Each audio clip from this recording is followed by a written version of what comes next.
Hello everybody and welcome back to Kerbal Space Program, where last episode we made a slight staging error and threw away some fuel we were intending to have. Luckily we did have enough to put us back into basically exactly what we needed. So that is fine, it's just going to take a little bit longer at this point. So we're bringing these guys back and we have to do multiple aerobraking passes because we are, well, in a slightly awkward situation, right? We didn't have enough fuel to bring us down quite as low as we would have liked. But here we go. Let's do another aerobraking pass. So let's just get oriented here and let's go. So is this going to be enough? This particular aerobraking pass? We'll see. We're going to be spending a fair amount extra time in the periapsis, or rather in the atmosphere, I should say. Like, time to periapsis is about 3 minutes here, and I think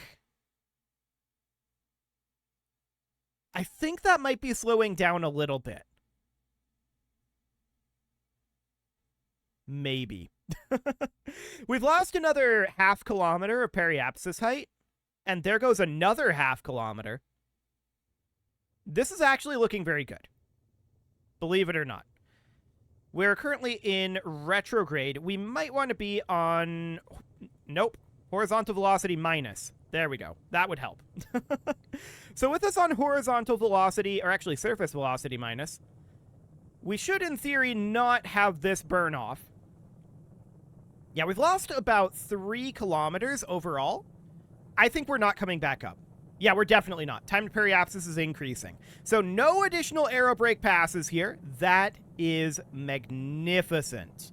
So we are on our way in. And of course, we still need to get Skylab fully deorbited. But I mean, it basically is at this point. It just needs to actually be deorbited, right? We need to have it loaded for its orbit to actually decay. And the question is, exactly how many aerobrake passes is that one going to take?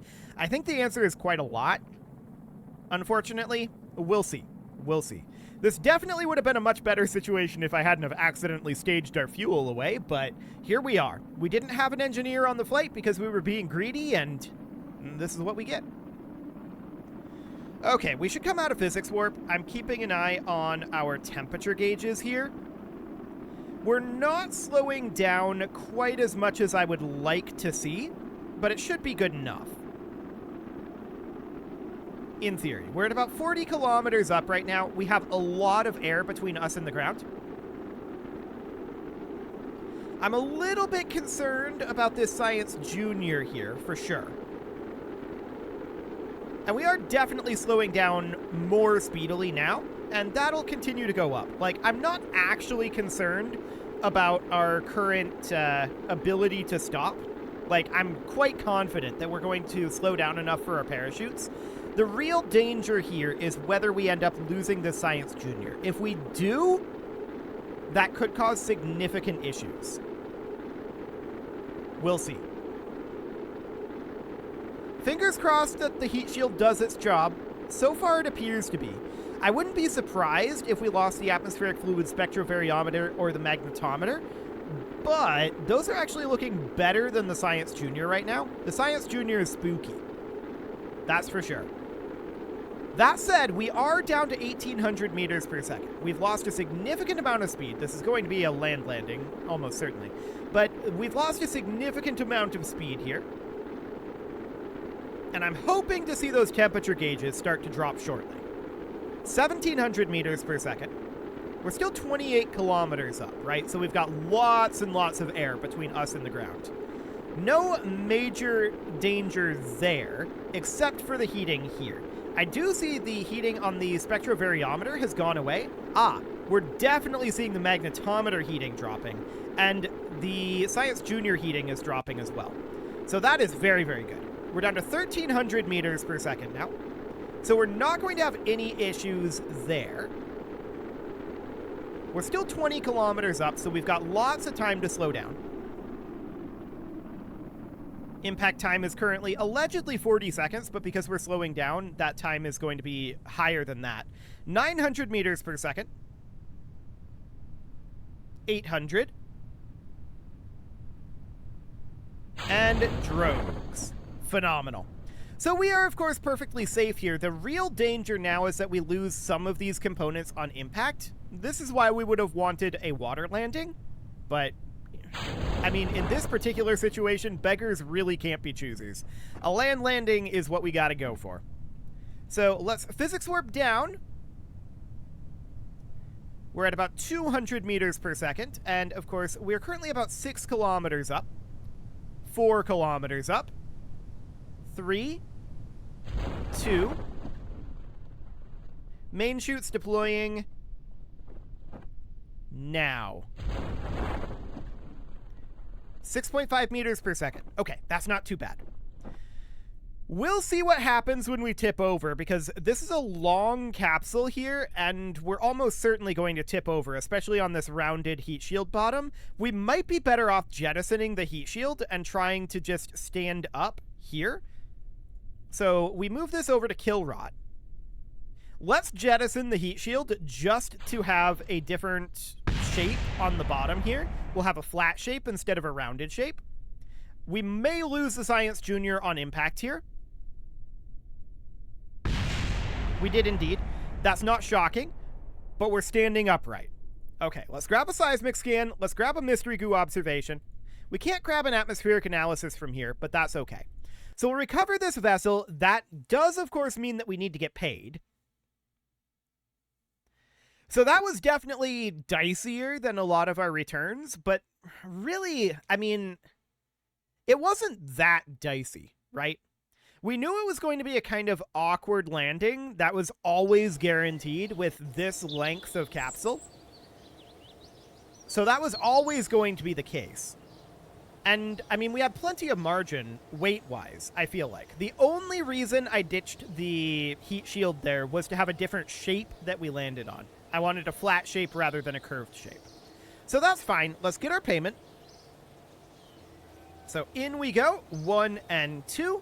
Phenomenal. And let's hop over to the tracking station now. And we need to grab Skylab, because this is also deorbiting. So let's get this out of here, and then we can begin work on... What is the next project that we're going to begin work on? Solute 3? Okay. Solute 1, of course, we've already done. Solute 2, I believe, failed, which is why I don't have that in the list. And then Solute 3 is the one that we would do next. Okay, so let's orient this around like... So... We're currently going up, so we're going to have to warp all the way around. That's fine. Our current periapsis is about 60 kilometers, so we're not going to get a huge amount of... We're not going to get a huge amount of drag out of that, which is why we're on radial, by the way, to maximize our drag here. And I'm thinking about extending out this as well. We did lose one of these solar panels, but that's fine. Okay, so downward we go. Excellent. So we're hopping out of warp here. We're going to pull this on around, and we'll extend these solar panels. Yeah, they're going to burn off, but we want maximum drag here, right? So something along the lines of this. We're going to come in this direction. I don't know if these actually give drag. There's a lot of empty space there, but we'll find out. So we're going to physics warp our way through here, and we're definitely seeing our orbit decay, as we would expect. Unfortunately, due to lack of fuel, this is nowhere near as low as we wanted this to go, but that's fine. Time to periapsis here is going to be in about 30 seconds. So yeah, this really only dips very briefly into the atmosphere, which isn't shocking, but it's definitely a thing that happens. We did manage to shave off almost a quarter of our apoapsis height there, though. Actually, over a quarter. So that's solid. I mean, this is the easiest apoapsis to shave off, right? It requires more energy to shave it off the lower it goes.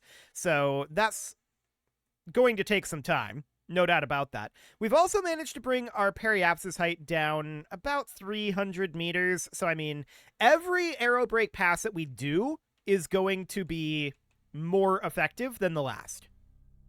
That's just the way that this works, right? So that's fine. Let's warp on around and let's do it again. We're just maximizing our warp here.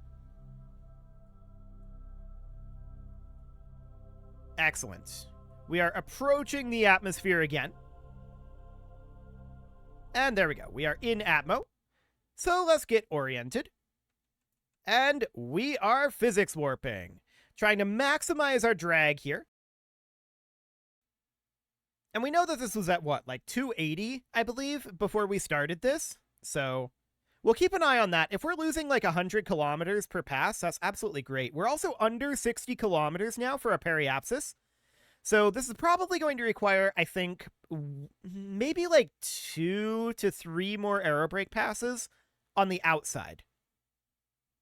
I don't see this taking more than 3 additional aerobrake passes. So we're passing the periapsis right now. We're, of course, going to need another one beyond this. That's very obvious. And the 3 number that I just threw out was after this one, not including this one.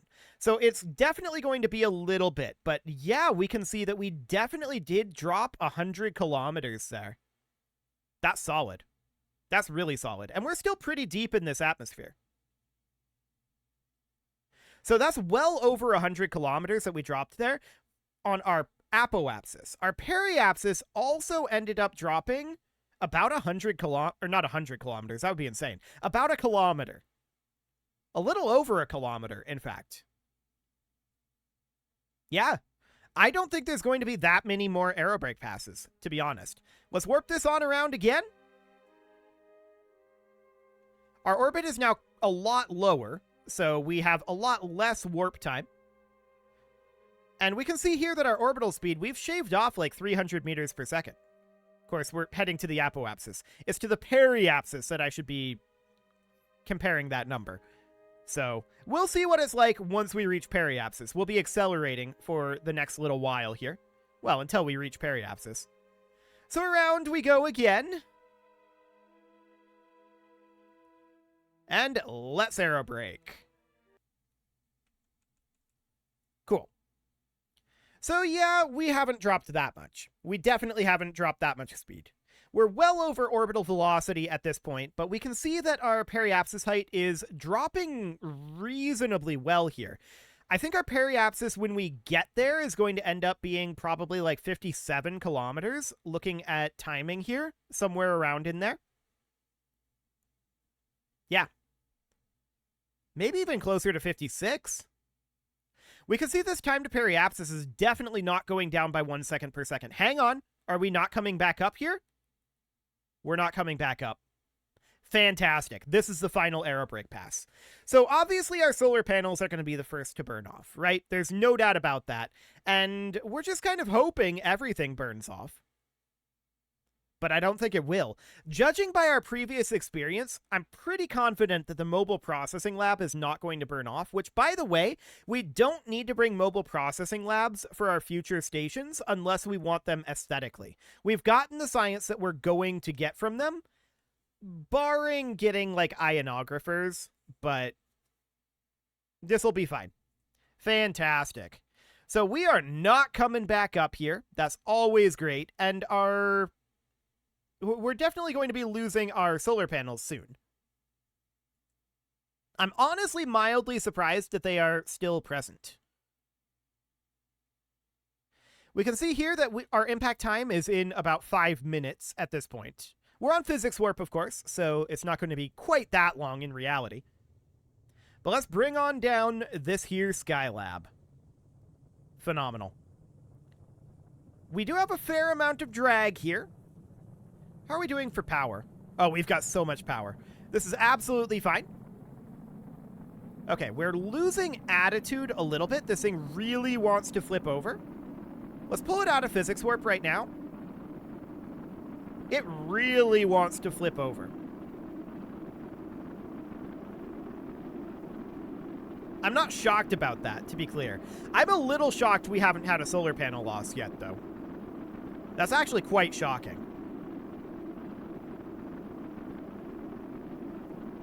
Any moment now, solar panels.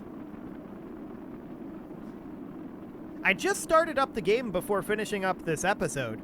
Okay, there we go. Broken by aero forces. I was going to say, there's absolutely no way that I accidentally left on no heating effects. I'm actually shocked that it's taken this long to lose any solar panels. let alone just losing those two.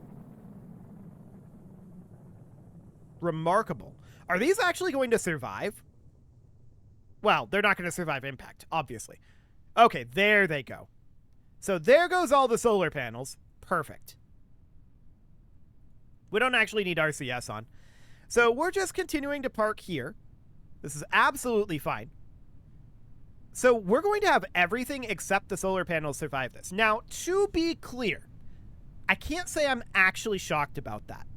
Reason being, this was an extraordinarily low energy reentry, right? Like extraordinarily low energy. We had barely enough energy to deorbit this thing, and so we have quite a lot of... This thing is almost an airplane at this point. We had quite a lot of energy bled off by aerobraking, and so this is not really shocking at all. This is basically, at this point, a glider. Although we don't have all that much horizontal speed. Our horizontal speed is starting to go down now, but it was going up for a bit there. You can see we're being pulled upwards here. So I would really rather be at, like, at this point, horizontal velocity up. Or it doesn't matter. Horizontal velocity up or down. We would just want to come in, like, belly first like this, right? And that is just to have the maximum amount of drag. I don't think anyone will survive this splashdown. Or not anyone. There's no Kerbals on here. But I don't think any of these components is going to survive this splashdown. We have no parachute on here. We're going 130 meters per second. This is not designed to survive re-entry, let alone splashdown. So let's bring this right on down. And we can see our horizontal speed is basically nil. Let's put this on kill rot for right now. We're just holding this attitude. And we should be down in about 10 seconds here. Beautiful. And splash. As actually, a couple parts did survive. Mostly just these girder segments. But that is fine. It's going to call this a catastrophic failure, but I'm going to call that a successful failure. So we're going to hop on back to the tracking station. That was absolutely what we wanted, was for that station to be destroyed. Can we recover any components from it? We might be able to. Yeah. So we've got these Skylab debris that are splashed down. We'll recover that and get tiny amounts of resources, maybe. We'll just get all of that recovered. Fantastic. So that is looking great. We have this contract for this, but we're not doing contracts in this particular series. So let's hop out of here. And we need, at this point, to get Mir going. Not Mir. We're not doing Mir yet. We're doing Solute 3. That is the next target here. So let's take a look at our cache. Yeah, that looks all good. As far as our science goes, we should probably hop into R&D and finish out these three. That gives us everything that we can currently get without upgrading our R&D, right? So that looks good for now. Let's hop into the VAB, and I need to look up a reference image for Solute 3. So while that's loading in, Solute 3, what do we got? Okay, so here is a diagram of Solute 3. This is a significantly, or not significantly, but all of the Solute stations were somewhat different from each other. So that's going to be what we're going to be going for here. Let's open up Solute 1. And let's see here. Solute 1. Here it is. Excellent. So this is the Solute 1 station. It's got a lot less solar panels up here. No doubt about that. It's got the mobile processing lab, which I think is okay to have. It's the same overall, like, broad setup. Like, if we look at this here, we can see there's a little bit more of a transition period here. So let's actually ditch the mobile processing lab. Let's get rid of everything down here for now. And let's do a little bit of rework here. I'm going to ditch the mobile processing lab. And we are going to have I'm just thinking here about seating capacity. We need seating capacity for at least 3 here. So maybe a hitchhiker storage container would work here. And then we would have this adapter flipped around. And then we'd want to have another adapter to bring this down to that size, kind of like this. That is a fuel adapter. I think that's fine. The Science Junior could potentially be moved to be here. And then maybe a second hitchhiker storage container, mostly for aesthetic reasons. So it would end up being something kind of like this. Now, the solar panels are going to have to be changed. Let's go to Solute 3. So taking a look at this, we can see that there are no rear solar panels on this. And then we can see that they've got these like kind of small solar panels that then branch out into being much larger panels, but they're both very front facing. This looks like their transmitter. So we would do something along those lines here, although they very much have a like capsule design up top. So to that end, let's take this on out of here. The Probe-9 Octo 2 can still be the base of this. We would go for a Mark 1 command pod. And then let's ditch the Mark 1 lander can. And then somewhere around here, the reaction wheel assembly, I think this is overkill, to be honest. Let's go to the regular reaction wheel size. So it would be like this. And then this adapter, of course, would need to be slightly modified. Not that size. We don't necessarily need a fuel adapter here. Or if we get a fuel adapter, we don't need it to hold any fuel, although it's maybe not the worst of ideas. So it would be something kind of like this, right? Now, we would ditch these photovoltaic panels, probably.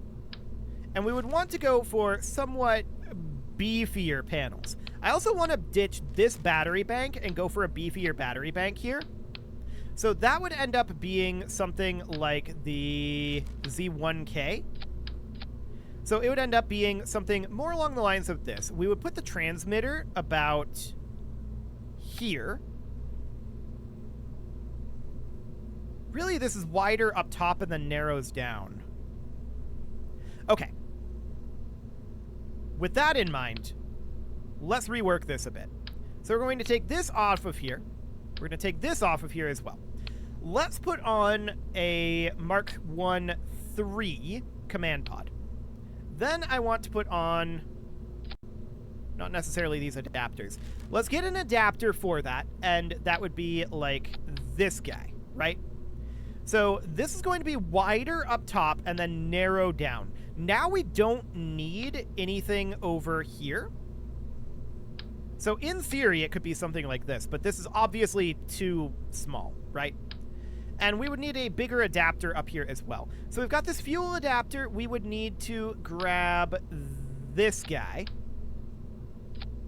and do something like this. So we would adapt that on down.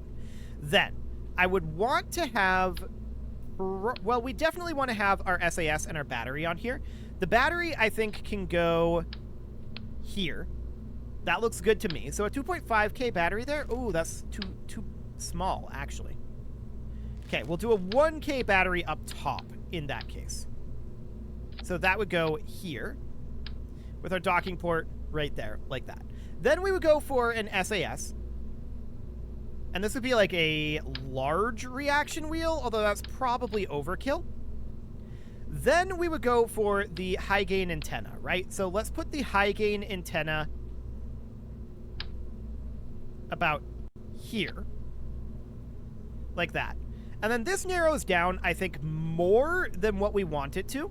We're going to ditch these photovoltaic panels. We're not going to bring the science experiments on here directly. We'll move the science experiments on via a Soyuz. So that would be absolutely fine if I can prevent myself from minimizing the game. That would be great. And we're going to, I think, upsize this a little bit. So let's put on something like a rocket max is obviously too big. We're going to need FL size. So something along the lines of this, right? So let's ditch this for the time being. Let's ditch this as well. We're going to want a mech jeb on here for sure. So let's go into command and control. We'll put a mech jeb on about like that. I feel like this needs a little bit more here. So maybe, do we have a more efficient FL for that size? Yes, we do. So we would go with one of these bad boys, like that. Then we would put our twitches on here. Alternatively, we could just put our engine down here, but I think this will work absolutely fine. Let's put a larger docking module here at the back. So we're going to put a Clampatron docking port on the back here. And that will, of course, need to be duplicated, like so. Okay, so now we need to do our solar solution. So the solar solution is probably going to just end up being a pair of these bad boys. Like that. It's not perfect as far as that solution goes because they should be narrower and widen out over here, but there's really not a part like that to my knowledge in KSP. So this would end up being our Solute 3 station. There's a lot less to it in some ways, but that's absolutely fine. That is absolutely fine for the moment. So looking at our current setup here, yeah, we're going to have this be a decoupler down here, engine thrusters over this way. This all looks reasonably fine for right now. It does look like they have some lights here. We could definitely emulate that. So the lights would go up top here. So we would go to utility, and we could just have some, say, spotlights. And those would go on here, but I'd want to angle them so that they are facing directly out, like that. And then maybe just move them down ever so slightly. Let's turn snapping off for that purpose, and they are now inside of here. Let's get them on out if we can. Ooh, this is going to be awkward. Okay. It's going to be very awkward. They're right here.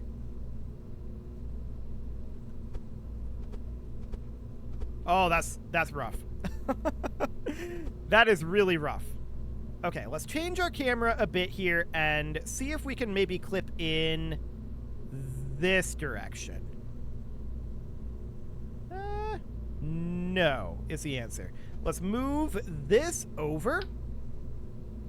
We have to move it like this. And see if maybe we can clip in by having it be... I did not mean to get rid of the whole thing. Okay. Undo that, and we're going to move it over this way so that hopefully we can properly clip into this and get those back. There we go. That's more like it. Now, I actually want to be on the move tool here, and we're just going to move them straight on up to about there. Maybe we'll put them more like this. Sure, that'll do. Okay, so now we would attach this here. Do we need to adjust our fairing? Actually, no, we don't. This is absolutely fine. Well, our fairing actually can be a little shorter. So let's edit the fairing, and we're just going to back it off to be about like... Ooh, I was trying to close it there. There we go. About like that. So a slightly shorter fairing, that'll be absolutely fine. And I do still want to absolutely make sure that we have a strut connector connecting like that. That is going to be quite important. Okay, with that, this is ready for launch, but it's also time to put a cut in here. So I'm going to go ahead and do that, and next episode, off we go with Solute 3. You can leave your offerings to the engagement gods in the form of likes, comments, subscribes, and bell ringings, and a very special thank you to all of the channel members for making this video possible, including ALS Gamer, Shadow Wolf, Andy McGar, Spartan News, Nick Smarty, Dimitri H, Punching the Microphone, Soccerman12 UK, Kentogan, and all the rest. And of course, you. Thank you for watching. If you'd like to support the channel, you can click the join button down below the video, and as always, I will see you all next time.